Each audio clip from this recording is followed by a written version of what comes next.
Hello students, welcome to উড়ান পাঠশালা। আমি তোমাদের Indranil sir. আজকে যে জায়গাটা উড়ান পাঠশালা আমাদেরকে যে প্ল্যাটফর্মটা দিয়েছে আমাদের সমস্ত স্টুডেন্টদের, সেটা হচ্ছে টোটালি ফ্রি অফ কস্টে আপকামিং যে 2025 SLST পরীক্ষাটা রয়েছে, তার সমস্ত রকম কমার্সের যারা স্টুডেন্ট রয়েছে সমস্ত ছাত্রছাত্রীদেরকে তাদেরকে পুরোপুরি প্রস্তুত করে দেওয়ার জন্য একটা প্ল্যাটফর্ম আমাদেরকে দেওয়া হয়েছে। আমরা করব এই যে কমার্সের অনার্স বা পিজির যে 2025-এর যে সিলেবাস, এটা তোমরা জানো হয়তো 2016-র যে সিলেবাস সেটারই রিপিটেশন রয়েছে এবারের সিলেবাসে। সেইটার আমরা যতটা সম্ভব আমরা আলোচনা করব। যতটা সম্ভব কেন বলছি কথাটা, তার কারণ তোমরা প্রত্যেকেই জানো যে আমাদের 2 মাস সময় রয়েছে, এই জুলাই আর আগস্ট। সেপ্টেম্বরে পরীক্ষা, তো এই 8 সপ্তাহের মধ্যে টোটাল যে আমাদের সিলেবাসটা রয়েছে তোমরা নিশ্চিতভাবেই জানো আমাদের সিলেবাসে কি কি আছে। একটা আছে অ্যাকাউন্টেন্সি আছে, অডিটিং রয়েছে, বিজনেস অর্গানাইজেশন অ্যান্ড ম্যানেজমেন্ট রয়েছে, তার সঙ্গে রয়েছে তোমার commercial mathematics and commercial statistics, এর পাশাপাশি রয়েছে রিসোর্স স্টাডি এবং রয়েছে আমাদের business economics.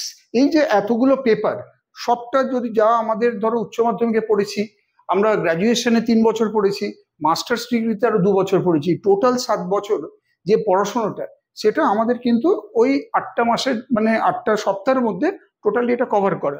It is not a matter of joke. এটা অবশ্যই করা যায়, কিন্তু করতে গেলে তোমাদের কিছুটা সিলেক্টিভ ফর্মে আমাদের পড়াশোনাটা করতে হবে। কিভাবে আমরা করব, কিভাবে গাইড আমরা মানে আমরা তোমাদেরকে গাইড করতে পারবো, সেই ব্যাপারটাই আজকে একটু দেখে নেব সিলেবাসের মাধ্যমে। ঠিক আছে, চলো। আজকে প্রথমে আমরা দেখছি যে দেখো অ্যাকাউন্টেন্সি এর 3টে কিন্তু পার্ট আছে। প্রথমেই বলি অ্যাকাউন্টেন্সির যে 3টে পার্ট, তার মধ্যে ফার্স্ট ওয়ান হচ্ছে ফিনান্সিয়াল অ্যাকাউন্টিং, সেকেন্ড হচ্ছে cost accounting, third one is management accounting. Financial অ্যাকাউন্টিংটাই আমাদের কিন্তু সবচেয়ে বড় সিলেবাসের মধ্যে রয়েছে। যেমন এই ফিনান্সিয়াল অ্যাকাউন্টিং এর মধ্যে যেটা আমরা দেখছি বেসিক কনসেপ্টস এবং তার সঙ্গে রয়েছে আমাদের বেসিক কনসেপ্টস। তার মধ্যে আমরা যেটা দেখতে পাচ্ছি সেটা হচ্ছে কি না, রয়েছে প্রিন্সিপালস অফ অ্যাকাউন্টিং। এইটা বলতে আমরা কি বুঝবো তোমরা জানো। বেসিক কনসেপ্ট বলতে ডেবিট ক্রেডিট, বা ধরো এখানে কোশ্চেন আসবে, সবটাই তো এমসিকিউ ফরম্যাটে কোশ্চেন আসবে। এই এমসিকিউ ফরম্যাটের যে কোশ্চেন সেটা হচ্ছে কি সবই 1 নম্বরে কোশ্চেন, 4টে করে অপশন থাকবে। কারণ আমাদের প্রিভিয়াস যে সমস্ত পরীক্ষাগুলো হতো আমাদের স্কুল সার্ভিস, সেখানে আমরা শর্ট অ্যান্সার টাইপে আমরা কোশ্চেন পেতাম, কিন্তু এবারে কিন্তু 4টে অপশন থাকবে, সেখান থেকে তোমাকে কোনটা আনসার হবে বেছে নিতে হবে। বেসিক কনসেপ্টসের জায়গাতে ডেবিট ক্রেডিট কাকে বলে, বা ডেবিট বা ক্রেডিট এটা মূল কোন শব্দ থেকে এসছে, একদম তোমরা 11-12-এর গোড়ায় যেটা পড়েছিলে চলে আসবে সেখানে। অনেকেরই ধারণা আছে যে এই স্কুল সার্ভিসের পরীক্ষায় আমাকে বোধহয় অনার্সের বড় বা মাস্টার্স ডিগ্রিতে কঠিন জায়গা থেকে কোয়েশ্চেন দেবে। মনে রাখতে হবে আমাদের 11-12-এর ওপর কিন্তু সিলেবাসটা রয়েছে। আমরা যাদের পড়াতে যাচ্ছি 11-12-এর সিলেবাস তাদের কিন্তু আমরা পড়াতে যাব। সেখানে অনার্স বা মাস্টার ডিগ্রিতে কোশ্চেন আসবে না এমন কথা নয়, কিন্তু আমাদের জোর দিতে হবে ক্লাস 11-12-এর যে সিলেবাসটা, যেটা আমরা অনেকেই হয়তো এখন ভুলে গেছি, তার উপরে। সেই জন্য বলছি এই বেসিক কনসেপ্টস বা প্রিন্সিপালস অফ অ্যাকাউন্টিং, এই যে জায়গাটা, অর্থাৎ ধরো তোমার বুককিপিং কাকে বলে, হ্যাঁ, বা অ্যাকাউন্টেন্সি, এই যে ওয়ার্ডগুলো এর মধ্যে কি ডিফারেন্স, এই জায়গাগুলো আমরা ক্লাসে তখন এগুলো ইন ডিটেলস আলোচনা করব। এবং তার সঙ্গে হচ্ছে কি না, এই বুককিপিং এর সঙ্গে অ্যাকাউন্টেন্সি কি পার্থক্য, অ্যাকাউন্টেন্সি অর্থাৎ ফিনান্সিয়াল অ্যাকাউন্টিং কস্ট অ্যাকাউন্টিং এর মধ্যে কি ডিফারেন্স, আর কস্ট অ্যাকাউন্টিং আর ম্যানেজমেন্ট অ্যাকাউন্টিং তার মধ্যে কি ডিফারেন্স, প্রত্যেক কটার ডেফিনেশন এবং প্রত্যেক কটার ফিচার্স, অর্থাৎ অ্যাকাউন্টেন্সির কি কি বৈশিষ্ট্য, তোমার বুককিপিং এর কি কি বৈশিষ্ট্য, এবং হচ্ছে কোথায় বুককিপিং ব্যবহার হয়, কোথায় ফিনান্সিয়াল অ্যাকাউন্টসকে ব্যবহার করা হয়, কোথায় কস্ট অ্যাকাউন্টসকে ইউজ করা হয়, কোথায় ম্যানেজমেন্ট অ্যাকাউন্টকে ইউজ করা হয়। আমাদের না ইন ডিটেলস জিনিসগুলো পড়তে হবে, এবং তার জন্য আমাদের এই উড়ান পাঠশালার তরফ থেকে তোমাদের কিন্তু ধরো স্টাডি মেটেরিয়াল দেওয়া হবে, মক টেস্টের ব্যাপার রয়েছে, হ্যাঁ, এইগুলো তোমরা তো কিন্তু পাবে। এবং সেইগুলো, এবং তার সঙ্গে থাকবে প্রচুর পরিমাণে এমসিকিউ। বুঝতেই পারছো এমসিকিউ বেসড এটা কিন্তু পরীক্ষা। কাজেই আমরা সাবজেক্টটা হয়তো জানি বা সাবজেক্টটা একদম পুরো ভুলে গেছি এমন নয়, পড়লে আবার মনে পড়বে, কিন্তু যেটা আমাদের করতে হবে এই সংক্ষিপ্ত সময়ে, এই আগামী মানে 8 সপ্তাহের মধ্যে, সেটা হচ্ছে কি আমরা এই বড় জিনিসটাকে কি করে খুব অল্প সময়ের মধ্যে নিজেদেরকে আয়ত্ত করতে পারবো, তার জন্য মেন জায়গাগুলো, সেই জায়গাগুলোর উপর স্ট্রেস দিতে হবে। সেটাই আমি তোমাদের গাইড করছি আজ। এবং এমসিকিউ ফরম্যাটে যে কোশ্চেনগুলো থাকবে, সেই কোশ্চেনগুলোর মধ্যে যেমন হচ্ছে, ধরো তোমাকে কোশ্চেন দিল যে অ্যাকাউন্টেন্সির জনককে, who is the father of the subject accountancy, তোমাকে 4টে অপশন দেবে, বা কত সালে এই অ্যাকাউন্টেন্সি সাবজেক্টের প্রথম প্রচলন শুরু হয়। তাহলে আমরা এই অ্যাকাউন্টেন্সির বেসিক যে কনসেপ্ট এবং হচ্ছে ডাবল এন্ট্রি প্রিন্সিপাল, যেটা তোমরা জানো, 2 তরফা দাখিলা নীতি বা বাংলায় বলে তকরিয়ার দাখিলা পদ্ধতি, বলতে কি বোঝায়, তার কি বৈশিষ্ট্য, তার কি সুবিধে, তার কি অসুবিধে, এগুলো আমরা সবই আমরা পড়ে এসেছি অ্যাকাউন্টেন্সির বইতে। সেই জায়গাগুলো কিন্তু খুব খুঁটিয়ে পড়তে হবে, কারণ এগুলোর প্রত্যেকটা জায়গা থেকে কিন্তু এমসিকিউর অনেক প্রশ্ন তৈরি হতে পারে। এছাড়া তোমাদের একটা খুব গুরুত্বপূর্ণ জিনিস বলি, যেটা হচ্ছে গোল্ডেন রুলস। গোল্ডেন রুলস মানে কি, যেটা সুবর্ণ নিয়মাবলী, অর্থাৎ ডেবিট ক্রেডিটের যে নির্দিষ্ট কতগুলো নিয়ম আছে তোমরা জানো। সেটা ডেবিট ক্রেডিটের কি কি নিয়ম আছে না, তোমার personal account, real account, nominal account, আমরা এটা জানি। এই পার্সোনাল অ্যাকাউন্টে ডেবিট ক্রেডিট কখন হয়, রিয়েল অ্যাকাউন্টে ডেবিট ক্রেডিট কখন হয়, নমিনাল অ্যাকাউন্টে কখন হয়, এই জায়গাগুলো কিন্তু আমাদের ভীষণ ভালো করে তৈরি রাখতে হবে।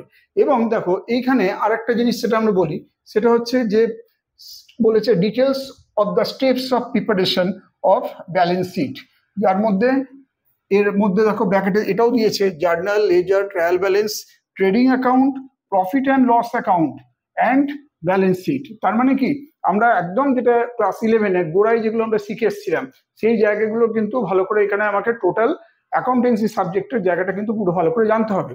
অর্থাৎ জাবেদা কাকে বলে, জাবেদার কি কি বৈশিষ্ট্য, জাবেদার কতগুলো ভাগ আছে, হ্যাঁ, খতিয়ান কাকে বলে, খতিয়ানের কি বৈশিষ্ট্য, ঠিক আছে, বা খতিয়ানের কোনো ক্লাসিফিকেশন, জার্নালের সঙ্গে লেজারের কি পার্থক্য, ট্রায়াল ব্যালেন্স বলতে কি বোঝায়, ঠিক আছে, ট্রায়াল ব্যালেন্স অ্যাকচুয়ালি কি আমাদেরকে সাহায্য করে। অ্যাকাউন্টেন্সি আমরা যখন অ্যাকাউন্টস মেনটেন করি, ট্রায়াল ব্যালেন্স তৈরি করা হয়, কিন্তু তার তাৎপর্য কি, তার বৈশিষ্ট্য কি, কেন আমরা ট্রায়াল ব্যালেন্স বানাবো। Trading account, profit and loss account and balance sheet, আমরা জানি ফাইনাল অ্যাকাউন্ট যখন আমরা তৈরি করি তার মধ্যে কিন্তু এই 3টে পার্ট থাকে, trading account, profit and loss account and balance sheet. তাহলে যে কোনো ট্রেডিং কনসার্নের পক্ষে, যে কোনো তোমার হচ্ছে ব্যবসার ক্ষেত্রে এই 3টে আবশ্যকভাবে এটা আমরা তৈরি করি। তো এইগুলো সম্বন্ধে কিন্তু আমাদের জানতে হবে যে ট্রেডিং অ্যাকাউন্ট কি প্রকাশ করে, প্রফিট অ্যান্ড লস অ্যাকাউন্টে কি দেখানো হয়, অর্থাৎ নেট প্রফিট বা নেট লস কোন অ্যাকাউন্টের থ্রু দিয়ে পাওয়া যায়, এবং ব্যালেন্স শিট। জেনে রাখো এই যে সিলেবাসটা যখন তৈরি হয়েছিল তখন কিন্তু ছিল 1956 কোম্পানিজ অ্যাক্ট, তখন রানিং ছিল। পরবর্তীকালে সেটা অ্যামেন্ডেড হয় 2013 কোম্পানি আইন। কাজেই আমাদের কিন্তু এই ব্যালেন্স শিট ঠিক যেভাবে আমাদের 2013-তে যেভাবে মেনটেন করা হচ্ছে সেইটার উপরেও কিন্তু আমাদের গুরুত্ব দিতে হবে। 1956 এবং 2013 দুটোই দেখতে হবে। ঘটনা হচ্ছে, বারবার বলছি, এখানে কিন্তু যেভাবে আমরা করে এসেছিলাম উচ্চ মাধ্যমিকে বলো বা পরবর্তী পর্যায়ে, খুব বড় মাপের যে অঙ্ক সেটা কিন্তু আসবে না। এখানে জাস্ট একটা জিনিস তুলে দেবে হয়তো, যেমন ধরো তোমাকে আউটস্ট্যান্ডিং এক্সপেন্স, হ্যাঁ, এটা কোন জায়গাতে আসে, এইভাবে হয়তো দিল প্রশ্নটা। বা ধরো এইভাবে লায়াবিলিটি অ্যাসেট বলতে কি বোঝায় বা কি পার্থক্য, এইরকম তোমার এমসিকিউ যখন করাবো তখন দেখতে হবে। Their underline concepts including adjustment and rectification entries. Adjustment entry, rectification of errors, এগুলো আমরা করে এসেছিলাম একদম বেসিক অ্যাকাউন্টসের ক্ষেত্রে। ঠিক সেই জায়গাগুলোই কিন্তু আমাদের প্রথম পর্যায়ে যা যা আছে সেগুলি এখানে তুলে ধরা হয়েছে। নেক্সট হচ্ছে আমাদের কনভেনশন অফ অ্যাকাউন্টিং। এই কনভেনশন অফ অ্যাকাউন্টিং বা অ্যাকাউন্টিং এর যে সমস্ত মতবাদ বা প্রথা যেগুলো আমরা পড়ে এসেছিলাম আগে, সেগুলো যেমন হচ্ছে গোয়িং কনসার্ন কনভেনশন, অর্থাৎ চলমান প্রতিষ্ঠানের ধারণা, অর্থাৎ একটা ব্যবসাকে ধরেই নেওয়া যায় সেটা অনির্দিষ্টকালের জন্য চলতে থাকবে, একবার বা 1 বছরের পর বন্ধ হয়ে যাবে, এটা কেউ এক্সপেক্টেড নয়। তো সেই জন্য আমরা এই গোয়িং কনসার্ন কনসেপ্ট বা গোয়িং কনসার্ন কনভেনশন বলতে কি বোঝায়, সত্তার ধারণা আমরা পড়ে এসেছিলাম, যেটাকে ইংলিশে বলছে এন্টিটি কনভেনশন। আচ্ছা, মানি কনভেনশন অর্থাৎ অর্থের ধারণা, হ্যাঁ, পিরিয়ড কনভেনশন, এরকম মানে বিভিন্ন সময়কালের ধারণা, এবং দ্বৈত সত্তার ধারণা বা যেটাকে বলা হয় ডুয়াল অ্যাসপেক্ট কনভেনশন। আমাদের সিলেবাসে এগুলি ইংলিশ টার্মে লেখা আছে, যাদের ইংলিশের সম্বন্ধে একটুখানি ভয়ভীতি আছে বা একটু দুর্বলতা আছে তাদের জন্য এগুলো বাংলাতেও আমি আলোচনা করব, বাংলাতেও এগুলো দেখতে পাবি। কারণ কোশ্চেনে তোমাদের ভয়ের কিছু নেই, ইংলিশ ভার্সন বেঙ্গলি ভার্সন দুটোই থাকবে। যেখানে আমাদের বাংলায় অসুবিধা সেই জায়গাটা একটু আমরা ইংলিশ দেখে নেবো, ইংলিশের অসুবিধা থাকলে বাংলা ভার্সনও পাবো। অ্যাকাউন্টিং ইকুয়েশন, ঠিক আছে, অর্থাৎ হিসাব নিকাশকরণের সমীকরণ। এটা বলতে কি বোঝায়? অ্যাকাউন্টিং ডক্ট্রিনস, অর্থাৎ বিভিন্ন হিসাব নিকাশকরণের আরো বিভিন্ন কিছু মতবাদ আছে। এই মতবাদগুলোর মধ্যে কি কি? যেমন ধরো objectivity, disclosure, consistency, materiality and conservatism. Conservatism বলতে what do you mean by a doctrine of conservatism?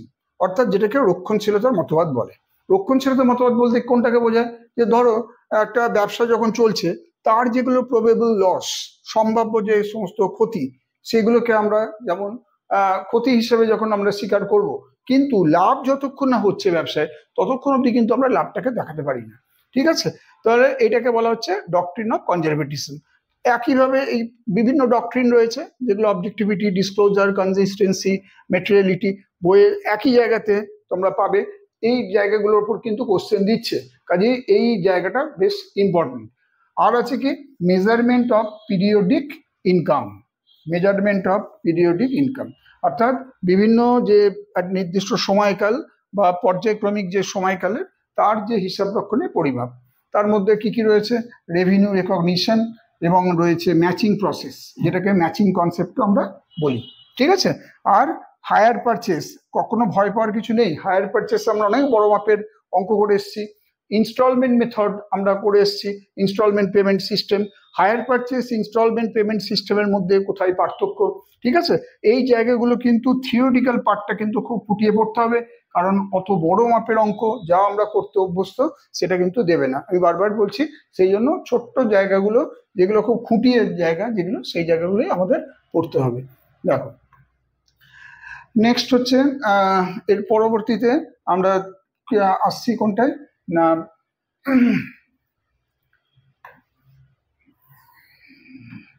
আচ্ছা, কনভেনশন অফ অ্যাকাউন্টিং এর পর আমরা দেখছি গুডউইল অ্যান্ড শেয়ার। আমরা valuation of share and valuation of goodwill এটা পড়েছি, তাই তো? Valuation of share and valuation of goodwill পড়ার পর আমরা সেখানে পেয়েছিলাম কি? তার কনসেপ্ট, তার valuation and treatment in accounts. অর্থাৎ আমরা শেয়ার ভ্যালুয়েশন করার সময় বা গুডউইল ভ্যালুয়েশন করার সময় বিভিন্ন যে আমরা এন্ট্রিগুলো আমরা পাস করেছি সেইগুলো থেকে কিন্তু তোমাকে এমসিকিউ ফরম্যাটে কোশ্চেন দিতে পারে। ডেপ্রিসিয়েশন বা অপচয় কাকে বলে, অপচয়ের কেন করা হয়, অপচয় ক্যালকুলেশন কেন করা হয়, এগুলো আমরা জানি। কত ধরনের ডেপ্রিসিয়েশন হয়, ঠিক আছে? প্রত্যেক কটার কিন্তু, অর্থাৎ straight line method, reducing balance method, এরকম ডিফারেন্ট যে সমস্ত মেথডগুলো আছে তাদের জায়গাটা খুঁটিয়ে পড়তে হবে। প্রভিশন অ্যান্ড রিজার্ভ, এই প্রভিশন ফর ডাউটফুল ডেট আমরা করেছি, রিজার্ভ ফর ডাউটফুল ডেট এসবগুলো আমরা করেছিলাম। এই প্রভিশন আর রিজার্ভ এই দুটোর মধ্যে পার্থক্য কি? কোথায় প্রভিশন হয়, কোথায় রিজার্ভ করা হয়? কনসেপ্ট অ্যান্ড ডিফারেন্ট টাইপস, হ্যাঁ, অর্থাৎ বিভিন্ন ধরনের যে কনসেপ্টগুলো আছে প্রভিশন এবং রিজার্ভ সম্পর্কে তার নিয়ে আলোচনা। এবং আমাদের পার্টনারশিপ অ্যাকাউন্ট, এটা খুব একটা বড় একটা টপিক, তোমরা জানো। যেমন কোম্পানি অ্যাকাউন্টস তেমন পার্টনারশিপ অ্যাকাউন্ট। এর কিন্তু এই অংশীদারি যে হিসেব, অংশীদারি হিসেবের মধ্যে অংশীদার যখন বাজারে যখন ব্যবসায় ঢুকছে অর্থাৎ অ্যাডমিশন, অংশীদার যখন অবসর নিচ্ছে অর্থাৎ রিটায়ারমেন্ট, আমরা এগুলো সমস্ত কিন্তু অঙ্ক হিসেবে করেছি। ডিজলিউশন, যখন পুরো একটা অংশীদারি পুরো গুটিয়ে যাচ্ছে, অবসায়ন হচ্ছে, ডিজলিউশন হচ্ছে, সেই সময় কি কি আমাদের ট্রিটমেন্ট হয়, ঠিক আছে? এইটা পার্টনারশিপে কিন্তু পড়তে হবে। অংশীদারিত্ব কিভাবে তৈরি করা হয়, অংশীদারিত্ব সংস্থা কিভাবে অবসায়ন হয়, হ্যাঁ, অংশীদারি কাকে বলে, অংশীদারি আইন কবে পাস হয়েছিল, ইত্যাদি ইত্যাদি। নেক্সট হচ্ছে কোম্পানি অ্যাকাউন্টস, অর্থাৎ কোম্পানি অ্যাকাউন্টস এর মধ্যে কিন্তু খুব অনেক জায়গা রয়েছে যেগুলো আমরা করে এসেছিলাম। ইস্যু অ্যান্ড ফরফিচার, অর্থাৎ ইস্যু অফ শেয়ারস আমরা যেমন করেছি তেমন ফরফিচার অফ শেয়ারস করেছি। কোম্পানি অ্যাকাউন্টসের সঙ্গে কিন্তু এগুলো জড়িত। এবং তাছাড়া redemption of preference share, redemption of debenture, এর ওপরেও আমরা অনেক ট্রিটমেন্ট করেছি। তাহলে redemption of share and debentures, তাহলে এটা শেয়ারের ক্ষেত্রেও হতে পারে। রিডেমশন মানে ফেরত দেওয়া, শেয়ার এবং ডিবেঞ্চারের মূল্য কখন ফেরত দেওয়া হয়, কখন এটা ফরফিট করে দেওয়া হয়, এগুলোর যে ট্রিটমেন্টগুলো সেগুলো তোমাদের যে অ্যাকাউন্টেন্সি বই আছে তার মধ্যে থেকে এটা পাবে। আমরা তাছাড়া তোমাদের যে সমস্ত নোটস ধরো আমরা প্রোভাইড করব, বা যে সমস্ত ধরো স্টাডি মেটেরিয়ালের মধ্যে যেগুলো থাকবে তার মধ্যে অবশ্যই আলোচনা থাকবে। প্রচুর পরিমাণে এমসিকিউ খালি প্র্যাকটিস করবে, প্রচুর পরিমাণে এমসিকিউ করলে এগুলো তোমাদের খুব একটা অসুবিধা কিন্তু হবে না। আর যা তোমাদের ডাউটস আসবে সেই ডাউটসগুলো তোমরা যখন কমেন্ট সেকশনে রাখবে সেগুলো অবশ্যই আমরা কিন্তু তার সঙ্গে সলভ করব, যাতে করে তোমাদের ডাউটগুলো ক্লিয়ার হয়। তাহলে উড়ান পাঠশালাকে তোমরা ইউজ করে তোমরা উড়ান পাঠশালার সাথে থেকে তোমরা কিন্তু আমাদের কাছ থেকে সমস্ত রকম সুযোগগুলো পাচ্ছ, যাতে ইন ফিউচার তোমাদের এই কমার্স অ্যান্ড অ্যাকাউন্টেন্সি ব্যাপারটা যাতে আরো বেশি করে ইজিভাবে তোমরা পরীক্ষায় বসতে পারো, পরীক্ষায় সাফল্য পাও। অ্যামালগামেশন, রিকনস্ট্রাকশন অ্যান্ড অ্যাবজর্পশন, আমি জানি অনেকেই হয়তো এই চ্যাপ্টার অলরেডি ভুলে হয়তো বসে আছো। অ্যামালগামেশন, রিকনস্ট্রাকশন অ্যান্ড অ্যাবজর্পশন, সেই বড় মাপের যে অঙ্ক, সেই অঙ্ক এখানে দেওয়ার কিন্তু কোনো জায়গা নেই, কোনো সুযোগ নেই। আমাদের শুধু এখান থেকে অ্যামালগামেশন কাকে বলে, রিকনস্ট্রাকশন কাকে বলে, অ্যাবজর্পশন কাকে বলে, অ্যামালগামেশন রিকনস্ট্রাকশনের মধ্যে পার্থক্য কি, আর রিকনস্ট্রাকশন অ্যাবজর্পশন এগুলোর মধ্যে কি কি ডিফারেন্স, এই জায়গাগুলো জানতে হবে। আর হোল্ডিং কোম্পানি, এটাও একটা খুব বড় একটা চ্যাপ্টার, এটা আমরা জানি। হোল্ডিং কোম্পানি, তার সঙ্গে চেইন হোল্ডিং, ঠিক আছে। পুরোপুরি থিওরিটিক্যাল যে এফেক্ট সেই জায়গাগুলোই আমরা পড়বো, কারণ এইগুলোর ক্ষেত্রে কখনোই বড় মাপের কোনো অঙ্ক এখানে দেওয়ার সুযোগ নেই। তাহলে আমরা এটা পেলাম। নেক্সট আসছি গুডউইল অ্যান্ড শেয়ারস এর পর আমাদের এর পরবর্তীতে যেটা আমরা আসবো সেটা হচ্ছে যে অ্যাকাউন্টিং স্ট্যান্ডার্ডস। আমরা অ্যাকাউন্টিং স্ট্যান্ডার্ড আমরা পড়ে এসেছিলাম, সেটা হচ্ছে যে কনসেপ্ট, নিড, অর্থাৎ কতগুলো অ্যাকাউন্টিং স্ট্যান্ডার্ড আছে, AS1, AS2, AS3, AS4, এরকমভাবে যতগুলো আছে তার প্রত্যেক কটা কোন অ্যাকাউন্টিং স্ট্যান্ডার্ড কি সম্বন্ধে আমাদের, কোনটার সম্পর্কে আমাদের তার কোনটার সম্পর্কে সেখানে বলছে সেইটা আর কি আমাদের এখানে জানতে দেয় অনেক সময়। যে AS6 কি রিলেটেড, AS3 কিসের সঙ্গে রিলেটেড, 3-4টা অপশন দেবে, যেটা কারেক্ট আনসার সেটা আমরা বলবো। এবং standards formulated, accounting standards formulated in India, ভারতবর্ষে অ্যাকাউন্টিং স্ট্যান্ডার্ড ফর্মুলেট করে কোন প্রতিষ্ঠান, এবং অ্যাকাউন্টিং স্ট্যান্ডার্ড ব্যবহার করার প্রয়োজন কি, বা অ্যাকাউন্টিং স্ট্যান্ডার্ড কাকে বলে, এইগুলো আমরা কিন্তু এই অ্যাকাউন্টিং স্ট্যান্ডার্ডস চ্যাপ্টার থেকে এটা দেখে নেব। নেক্সট আসছি কস্ট অ্যাকাউন্টিং। কস্ট অ্যাকাউন্টিং এর মধ্যে আমাদের কিন্তু টোটাল কস্ট অ্যাকাউন্টিং বই, যেটা মোটা বই, আমাদের সবটা পড়তে হবে না, বা বিকমে বা আমরা বা আরো হায়ার স্টাডিজে যেগুলো পড়েছি সেইটা কিন্তু কখনোই আমাদের নেই।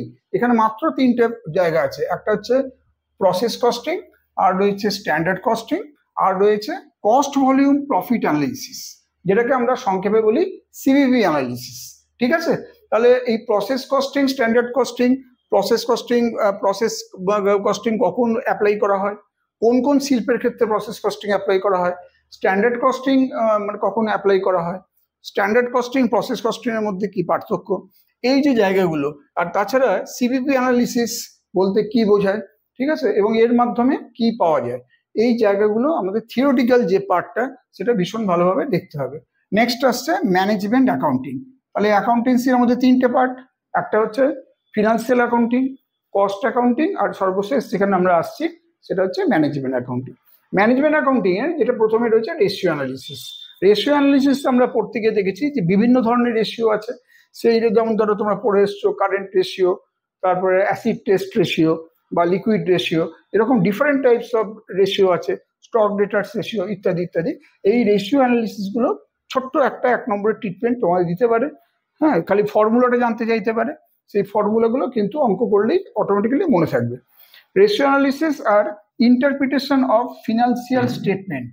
ইন্টারপ্রিটেশন অফ ফিনান্সিয়াল স্টেটমেন্ট অর্থাৎ তুমি যখন একটা রেশিও অ্যানালিসিস করলে এবং তারপর সেখান থেকে কিন্তু তুমি পুরোপুরি একটা সংস্থার তার লাভ এবং হচ্ছে তার ক্ষতি, বা ধরো তার দায় এবং তার সম্পদ কতটা, সেগুলো বিভিন্ন আনুপাতিক যে প্রকাশ সেটা কিন্তু এই রেশিওর মাধ্যমে তুমি পেতে পারো, অর্থাৎ ইন্টারপ্রিটেশন অফ ফিনান্সিয়াল স্টেটমেন্টের মাধ্যমে সেগুলো প্রকাশ করা যায়। ফান্ড ফ্লো স্টেটমেন্ট আমরা পড়েছিলাম, আর ক্যাশ ফ্লো স্টেটমেন্ট। হ্যাঁ, এখানে বলা হয়েছে fund flow analysis, cash flow analysis একই জিনিস। এই ফান্ড ফ্লো আর cash flow, fund flow statement কিভাবে তৈরি করা হয়, ফান্ড বলতে কাকে বোঝায়, ঠিক আছে, আর ফ্লো বলতে কোনটাকে বোঝায়, ক্যাশ ফ্লো বলতে কোনটাকে বোঝায়, fund flow statement cash flow স্টেটমেন্টের কি কি বৈশিষ্ট্য, এবং ফান্ড ফ্লো অ্যানালিসিস কখন ব্যবহার করা হয়, আর ক্যাশ ফ্লো অ্যানালিসিস কখন ইউজ করা হয়। এইগুলো ছাড়াও আমাদের পড়তে হবে ওয়ার্কিং ক্যাপিটাল ম্যানেজমেন্ট, যেটা ম্যানেজমেন্টের খুব একটা বড় পার্ট। ওয়ার্কিং ক্যাপিটাল তোমরা জানো যে current assets minus current liabilities, that is called working capital. এই ওয়ার্কিং ক্যাপিটাল ম্যানেজমেন্টের উপর নানান ধরনের ট্রিটমেন্ট রয়েছে, সেই জায়গাগুলো কিন্তু আমাদের পরীক্ষার জন্য ভীষণ জরুরি। লাস্টে আমরা আসছি যেটা কস্ট অফ ক্যাপিটাল, অর্থাৎ আমাদের মূলধনের মূল্য। ঠিক আছে, কস্ট অফ ক্যাপিটাল এটা বলতে কি বোঝায়, কস্ট অফ ক্যাপিটাল কিভাবে ক্যালকুলেট করা হয়, তার কি ফর্মুলা, এবং তার সঙ্গে রয়েছে ম্যানেজমেন্ট অ্যাকাউন্টিং একটা জায়গা budget. Different type of budget আছে। বাজেট কাকে বলে, বাজেটের সঙ্গে বাজেটারি কন্ট্রোলের পার্থক্য কি, যেমন আমরা করব তেমন সব ধরনের বাজেট সম্পর্কে আমার ইন ডিটেলস না জানলেও চলবে। অ্যাকর্ডিং টু সিলেবাস এখানে 3 রকম বলা হয়েছে budget: cash budget, sales budget, master budget. ঠিক আছে, তাহলে আমাদের অ্যাকাউন্টেন্সির এই পার্টটুকু আমরা দেখলাম। নেক্সট আমরা যেটা আসছি সেটা হচ্ছে যে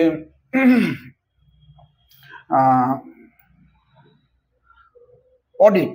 অডিটে আমাদের যেটা আলোচনা রয়েছে সেটা হচ্ছে যে অডিট পুরো বইটা আমাদের এখানে নেই, দেখো জাস্ট কতগুলো জায়গা টাচ করে গেছে। অডিট কাকে বলে, আচ্ছা অডিট কেন আমরা করি, ঠিক আছে, প্রিন্সিপালস অ্যান্ড প্রসিডিওর।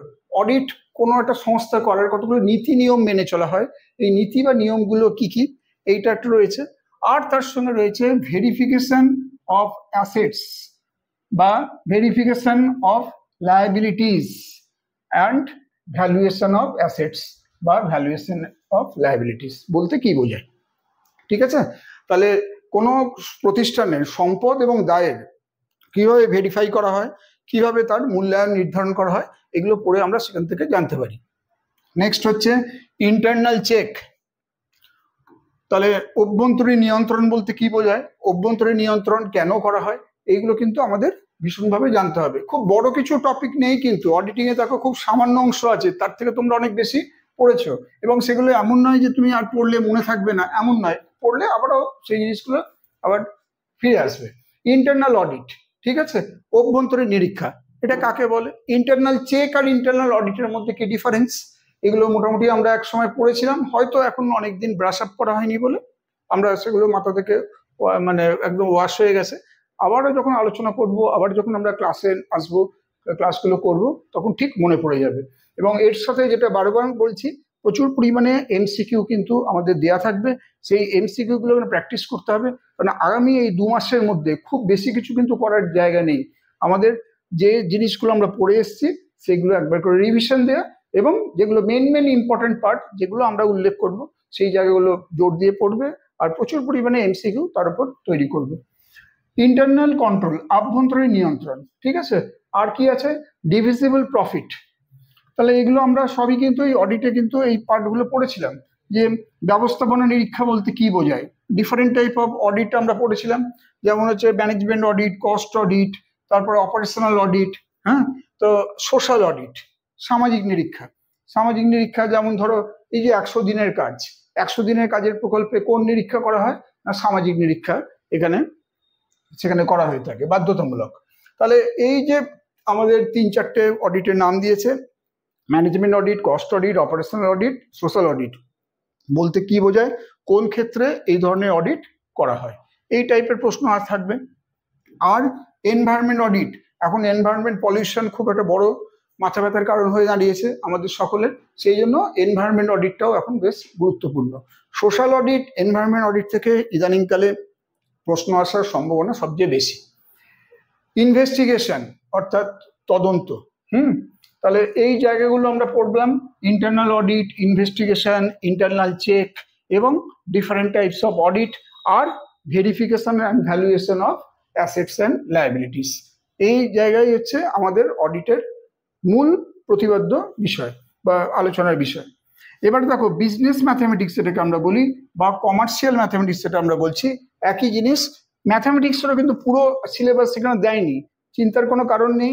1 নম্বরের ছোট্ট ছোট্ট জিনিস দেবে, যেমন ধরো এই যে পার্সেন্টেজ, খুবই সহজ একটা জিনিস, হ্যাঁ, কোনো একটা পার্সেন্টেজ তোমাকে বার করতে দিল, সেটাতে কয়েক সেকেন্ডের ব্যাপার, যদি তুমি জানো ঠিক নিয়মটা তাহলে তুমি কয়েক সেকেন্ডই করতে পারো। আবার ধরো যে সিম্পল ইন্টারেস্ট, সরল সুদ, হ্যাঁ, সরল সুদও তোমার কি 1 লাইনের কোশ্চেন থাকবে এবং সেখান থেকে তুমি সহজেই বার করতে পারবে। কম্পাউন্ড ইন্টারেস্টও তাই, যদি ফর্মুলায় ফেলা যায় তাহলেও সেটা কিন্তু খুব বেশি সময় সাপেক্ষ নয়। 1 নম্বর তোমার যে সমস্ত ধরো এমসিকিউতে যতটুকু দেওয়া সম্ভব ততটুকুই কিন্তু আমরা কিন্তু এই পড়াশোনার মধ্যে কিন্তু তৈরি রাখবো। অ্যানুইটি কম্পাউন্ড ইন্টারেস্টের সঙ্গেই আমাদের কিন্তু বিজনেস ম্যাথামেটিক্সে বা যেটাকে কমার্শিয়াল ম্যাথামেটিক্স বলছে সেখানে কিন্তু এই টপিকটা কমার্সের ছেলে মেয়েদের জন্য পড়তে হয়। আচ্ছা, আর কি আছে? সমীকরণ বা ইকুয়েশন। আমরা জানি ইকুয়েশন নানা রকম হয়, বিভিন্ন টাইপের ইকুয়েশন, যেগুলো খুব সহজে 1 নম্বরের মধ্যে আমরা করতে পারবো, সেই জায়গাগুলো করব। আচ্ছা, এপি জিপি এইচপি প্রোগ্রেশন মানে কি? বাংলায় বলে প্রগতি।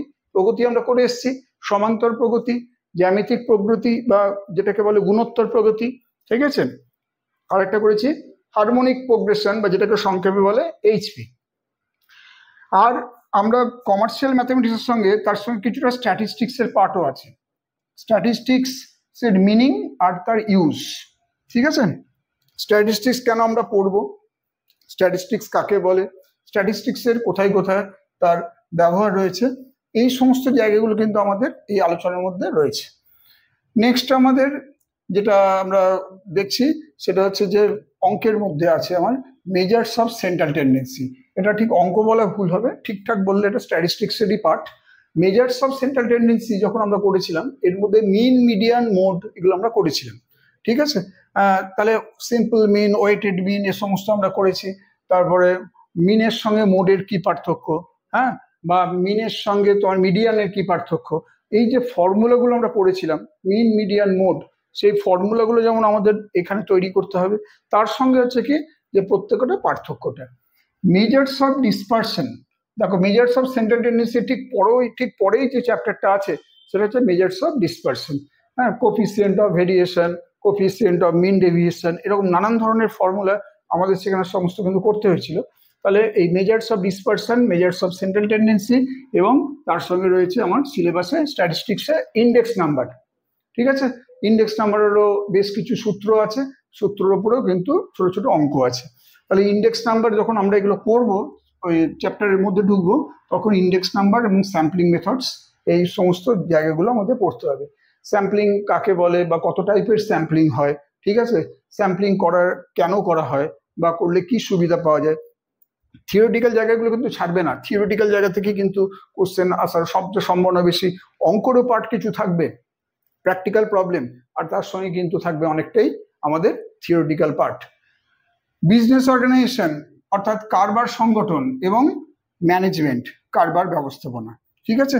কারবার সংগঠন আর কারবার ব্যবস্থাপনার মধ্যে প্রথম যেটা রয়েছে nature, scope and objectives of business, অর্থাৎ কারবারের প্রকৃতি, কারবারের পরিধি এবং কারবারের উদ্দেশ্য।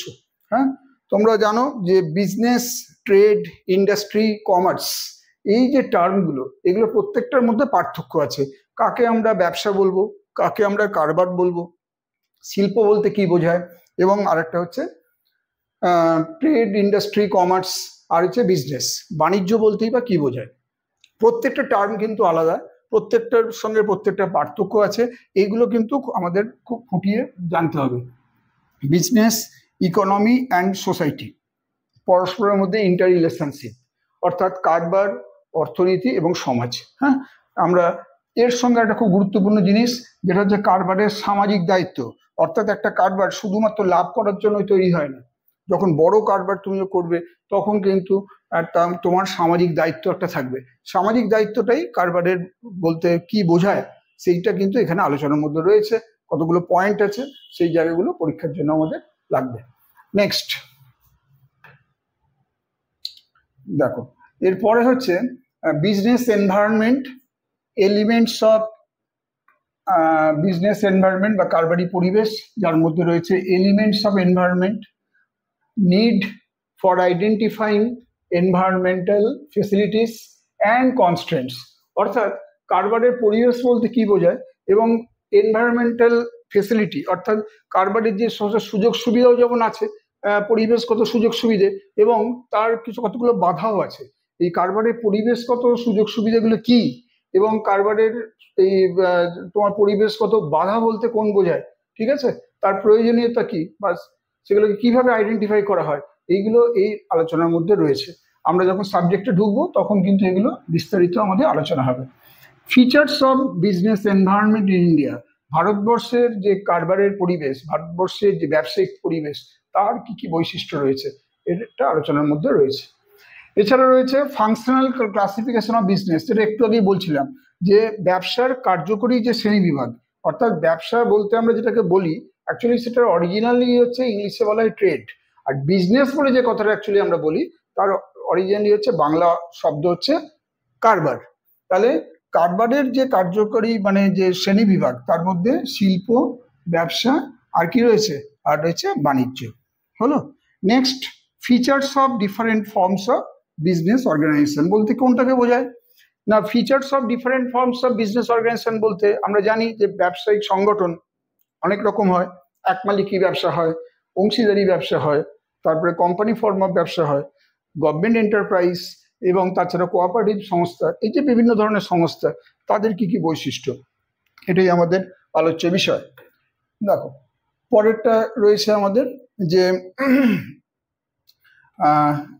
পাবলিক সেক্টর, জয়েন্ট সেক্টর আর হচ্ছে গভর্নমেন্ট পলিসি, অর্থাৎ সরকারি ক্ষেত্র, যৌথ ক্ষেত্র, সরকারি নীতি এবং সরকারি নিয়ন্ত্রণ।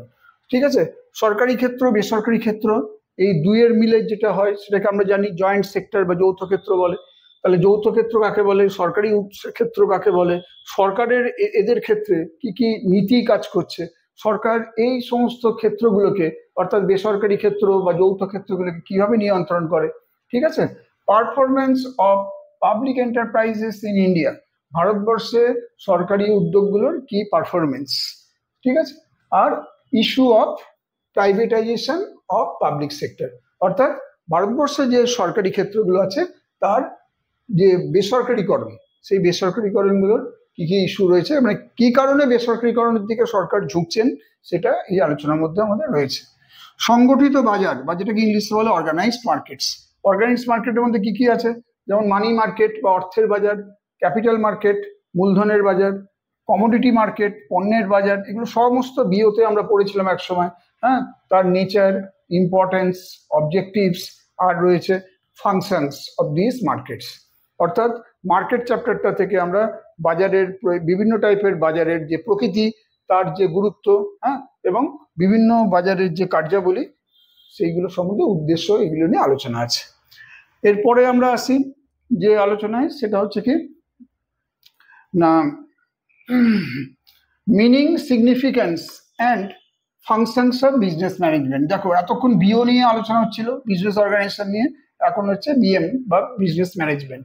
ম্যানেজমেন্টের পুরো বইটা আমাদের এখানে নেই, আমাদের মূলত রয়েছে প্রথম চ্যাপ্টারটা, অর্থাৎ ম্যানেজমেন্ট বা ব্যবস্থাপনা কাকে বলে, তার তাৎপর্য এবং কারবারি ব্যবস্থাপনার বিভিন্ন কার্যাবলী।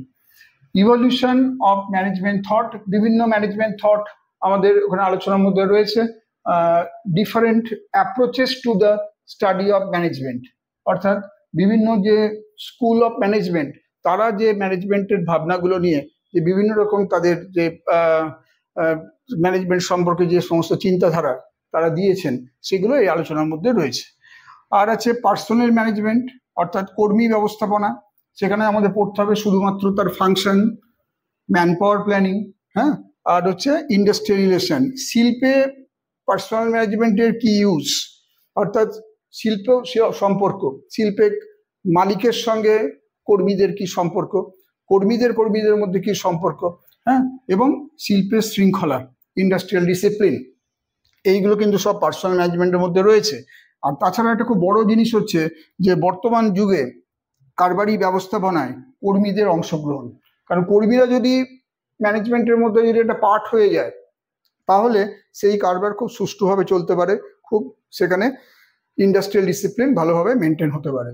এখানে কিন্তু আরেকটা ভূমিকা আছে ট্রেড ইউনিয়নের, trade union and their functions. ঠিক আছে, তাহলে গণতান্ত্রিক পরিবেশে কোনো বিজনেসকে চালাতে গেলে, হ্যাঁ, তখন কিন্তু এই পার্সোনাল ম্যানেজমেন্টে আমরা দেখছি ট্রেড ইউনিয়নের ভূমিকা এবং ট্রেড ইউনিয়নের যে সমস্ত সুফল বা কুফল, এগুলো আমাদের কিন্তু একসাথে পড়তে হবে বা এগুলো জেনে রাখতে হবে। তারপরেরটা আমাদের যে আছে আলোচনা সেটা হচ্ছে মার্কেটিং ম্যানেজমেন্ট। দেখো মার্কেটিং ম্যানেজমেন্টের আমরা বা যেটাকে বলা হচ্ছে বিপণন ব্যবস্থাপনার, সেখানে basic marketing function, modern concept of marketing, কারণ অনেকেই আমরা মার্কেটিং আর সেলিং এই দুটো জিনিসকে এক করে ফেলি। সেলিং আর মার্কেটিং দুয়ের মধ্যে পার্থক্য আছে। তো মার্কেটিং এর যে পুরনো কনসেপ্ট আর নতুন কনসেপ্ট, এই দুইয়ের মধ্যে কি পার্থক্য, বিপণন মিশ্রণ বলতে কি বোঝায়, পণ্যের যে জীবন চক্র বা প্রোডাক্ট লাইফ সাইকেল বলতে কাকে বলে, প্রাইসিং পলিসিস অর্থাৎ বিভিন্ন পণ্যের দাম নীতি, এবং তার যে সমস্ত নীতি এবং কৌশল কোনো পণ্যের মূল্য নির্ধারণ করার ক্ষেত্রে সেটা রয়েছে। তার সঙ্গে রয়েছে বিক্রয় ব্যবস্থাপনা এবং সেলস প্রমোশন। আর লাস্টলি আমাদের ম্যানেজমেন্ট পার্টে যেটা পড়তে হবে সেটা হচ্ছে আর্থিক ব্যবস্থাপনা বা ফিনান্সিয়াল ম্যানেজমেন্ট। তার এখানে রয়েছে অবজেক্টিভ অর্থাৎ উদ্দেশ্য, সোর্সেস অফ ফিনান্স বিভিন্ন ফিনান্সের উৎসগুলো, ঠিক আছে, যে কোথা কোথা থেকে অর্থ সংগ্রহ করা যায়, source of finance, features of sound capital plan অর্থাৎ একটা কোনো সংস্থায় খুব মানে মজবুত তুমি যদি মূলধনী একটা মানে কি বলবো একটা পরিকল্পনা করো, তাহলে সেখানে কিন্তু তোমার তার কি কি বৈশিষ্ট্য থাকা প্রয়োজন, তাহলেই এটা করা যায়। সাউন্ড ক্যাপিটাল প্ল্যান সেখানে আনা যায়, তার কি কি বৈশিষ্ট্য। এছাড়া রয়েছে ক্যাপিটালাইজেশন, ক্যাপিটাল স্ট্রাকচার, মূলধন কাঠামো কাকে বলে, বাজেট কাকে বলে এবং বাজেট কত রকমের হয়, এবং বাজেটারি কন্ট্রোল বলতে বা বাজেটীয় নিয়ন্ত্রণ বলতে কি বোঝায়। বাজেট আর বাজেটারি কন্ট্রোলের পার্থক্য অনেক সময় আমাদের পরীক্ষায় জানতে চাই। নেক্সট আমরা আসছি এর পরবর্তীতে যেটা, সেটা হচ্ছে রিসোর্স স্টাডি। দেখো এই রিসোর্স স্টাডি সম্বন্ধে একটা জিনিস বলার আছে, ইদানিংকালে অনেকেই এই পেপারটার সম্বন্ধে কটা ওয়াকিবহাল নয়, তার কারণ রিসোর্স স্টাডিজ খুব পুরোনো সিলেবাস একটা ছিল, যেটারই কন্টিনিউশন আজকের এবারে 2025-এর সিলেবাসও রেখেছে। এটা আমরা উচ্চ মাধ্যমিক যখন পড়েছিলাম এটার নাম ছিল ইকোনমিক জিওগ্রাফি, সেটাই পরবর্তীকালে যখন বিকম লেভেলে পড়ানো হয় তখন এটার নাম হয় সম্পদ সমীক্ষা, এটা আলটিমেটলি ভূগোল। এখানে রয়েছে মানুষ ও তার পরিবেশ এই সম্পর্কে, physical and non physical factors of environment অর্থাৎ পরিবেশের প্রাকৃতিক এবং অপ্রাকৃতিক বিভিন্ন বিষয়গুলো, ঠিক আছে, একদম জিওগ্রাফির। তার মধ্যে ইকোনমিক্সের যে পার্টটা আছে অর্থাৎ অর্থনৈতিক ভূগোল বলতে যা বোঝায় সেটাই এখানে রয়েছে। এখান থেকে একটা দুটো কোশ্চেন সাধারণত আসে, তো কাজেই এটা খুব একটা কঠিন কিছু নয়। Effects of environment on the economic life of man, মানুষের আর্থিক জীবনে পরিবেশের কি প্রভাব, ঠিক আছে, পরিবেশের কিছু সুপ্রভাব আছে, আবার পরিবেশগত কিছু তার মানে খারাপ প্রভাবও আমরা পাই। Modern trends in the development of resource and growing consciousness of resource অর্থাৎ আমাদের সম্পদ উন্নয়নের ক্ষেত্রে আধুনিক যে তোমার কি হচ্ছে সম্পদের যে ধারণা, ঠিক আছে, সম্পদ সম্বন্ধে আমাদের একটা প্রাচীন ধারণা আছে, বর্তমানে একটা ধারণা আছে, দুটো আলাদা কনসেপ্ট রয়েছে। এবং সম্পদকে কিভাবে আরো উন্নয়ন করা যায়, সম্পদকে আরো কি করে ডেভেলপ করা যায়, তার জন্য মানুষের মধ্যে যে সমস্ত সচেতনতা বৃদ্ধি হচ্ছে সেই নিয়ে আলোচনা রয়েছে দ্বিতীয় টপিকটায়। আর role of culture in the development of resource অর্থাৎ সম্পদ উন্নয়নে সংস্কৃতির ভূমিকা আছে, ঠিক আছে। তাহলে সম্পদ উন্নয়নে সংস্কৃতির ভূমিকা কি, এই হবে প্রশ্ন। 3-4টে অপশন থাকবে, যেটা আনসার সেটা আমরা করব। দেখো নেক্সট হচ্ছে আমাদের পরের যে টপিকটা সেটা হচ্ছে রিসোর্স ডেভেলপমেন্ট ইন ইন্ডিয়া অর্থাৎ ভারতবর্ষে তোমার সম্পদ উন্নয়ন এবং পশ্চিমবঙ্গের সম্পদ উন্নয়নের, ঠিক আছে, এটা নিয়ে যে আলোচনার মধ্যে রয়েছে, যেমন হচ্ছে ম্যান পাওয়ার, ফরেস্ট, মিনারেল, পাওয়ার, এগ্রিকালচার রিসোর্স, আর কি হচ্ছে এদের ভূমিকা পশ্চিমবঙ্গের অর্থনৈতিক উন্নয়নে।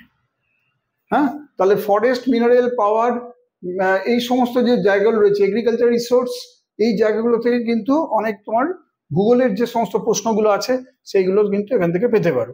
অর্থাৎ ধরো পশ্চিমবঙ্গে কোথায় কোথায় পাওয়ার জেনারেট করা হয়, হ্যাঁ, বা পশ্চিমবঙ্গে মিনারেল রিসোর্স যেগুলো রয়েছে সবচেয়ে বেশি কোথায় পাওয়া যায়, কোন মিনারেল রিসোর্স, ইত্যাদি ইত্যাদি। আচ্ছা, চলে আসছি আমাদের শেষ টপিক যেটা হচ্ছে বিজনেস ইকোনমিক্স। বিজনেস ইকোনমিক্স, ঠিক আছে।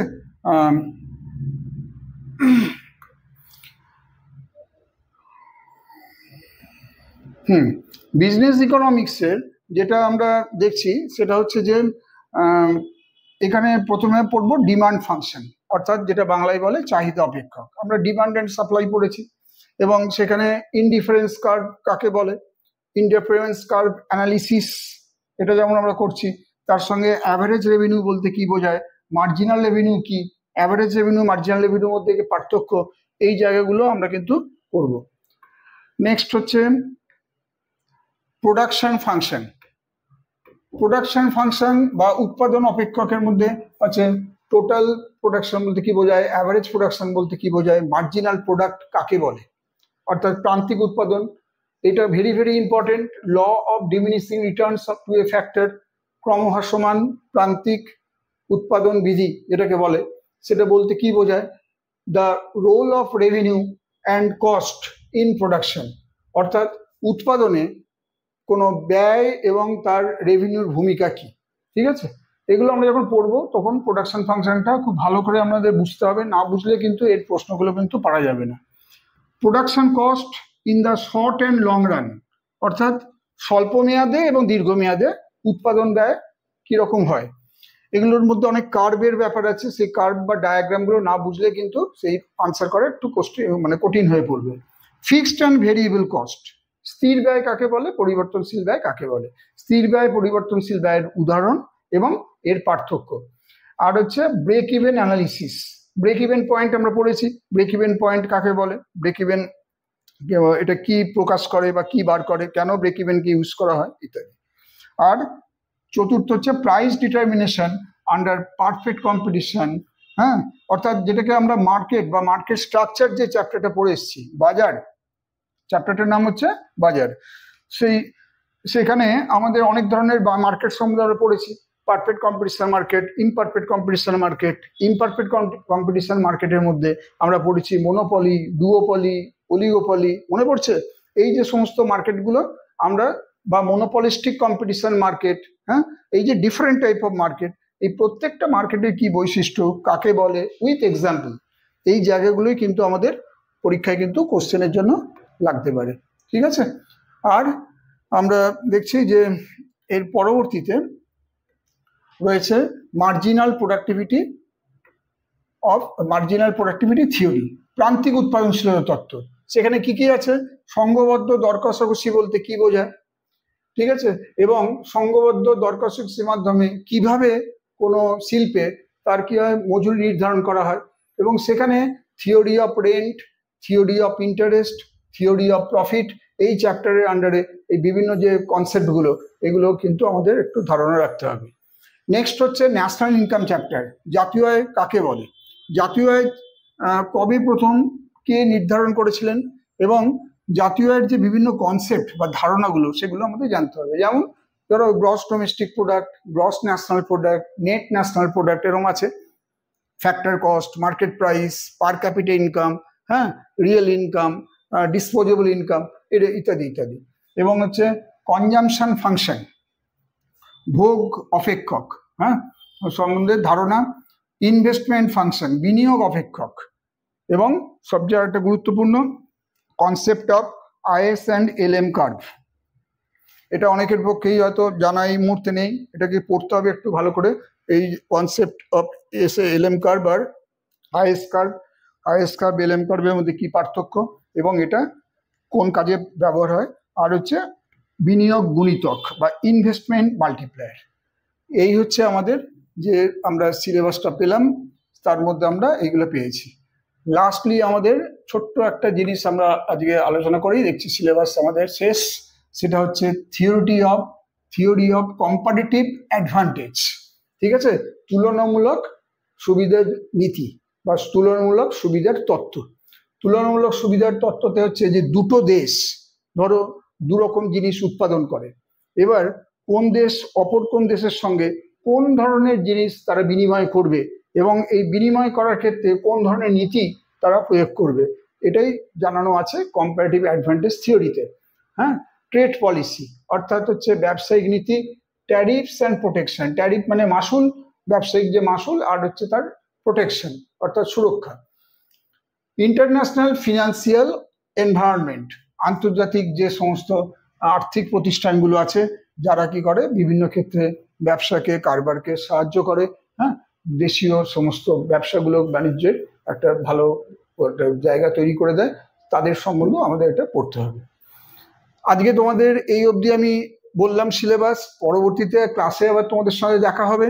তোমরা ভালো করে এই সিলেবাসটা ধরে অলরেডি স্টার্ট করো, আমাদের রয়েছে সঙ্গে উড়ান পাঠশালা। উড়ান পাঠশালা তোমাদেরকে যাবতীয়ভাবে ফ্রি ক্লাসের মাধ্যমে সমস্ত রকম নোটস, মক টেস্ট এবং প্রচুর পরিমাণে তোমাদের এমসিকিউ কোয়েশ্চেন, যেগুলো পরীক্ষায় সাফল্য আনতে সাহায্য করবে, সেগুলো তোমাদের প্রোভাইড করবে। আর তোমাদের যা যা জিজ্ঞাস্য, যা যা তোমাদের হয়তো এর সম্বন্ধে ডাউটস আছে, সেগুলো আমরা কিন্তু ক্লিয়ার করব। তোমরা যাতে সফল হও সেই উদ্দেশ্য রেখে আমি চাই তোমাদের শুভকামনা। আজকে এখানে শেষ করছি।